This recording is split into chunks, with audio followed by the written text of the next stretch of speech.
अगर आज आपको 10 लाख रुपए इन्वेस्ट करना है और आपके पास दो विकल्प है, पहला विकल्प म्यूचुअल फंड, दूसरा विकल्प है फिक्स डिपॉजिट, तो आप कहाँ निवेश करेंगे और अगर उसको निवेश करेंगे फिक्स डिपॉजिट में तो क्यों करेंगे, इसके विषय में हम चर्चा करते हैं। और अगर म्यूचुअल फंड में करेंगे तो क्यों करेंगे, उसके विषय में हम चर्चा करेंगे।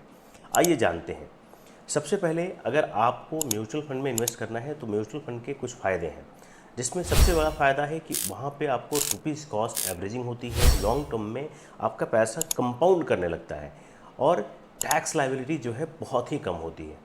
लेकिन अगर उसी के उल्टा अगर हम बैंक डिपॉजिट की बात करें तो बैंक डिपॉजिट के अंदर आपका पैसा अगर कम समय के लिए है, सपोज मान लीजिए कि आपका पैसा केवल 3 साल तक के लिए है, 2 साल तक के लिए है, तो बैंक डिपॉजिट एक बेहतर विकल्प हो सकता है, क्योंकि वहाँ पे आपको स्टेबिलिटी मिलती है जो कि म्यूचुअल फंड के अंदर नहीं मिलती है। क्योंकि कम समय में अगर आप म्यूचुअल फंड में निवेश करते हैं तो बाजार में अप एंड डाउन भी होता है, जिसकी वजह से आपको नुकसान हो सकता है।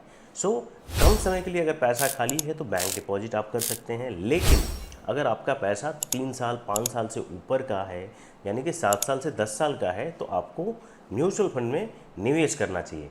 आपका क्या मानना है इसके ऊपर, कमेंट में ज़रूर बताएं।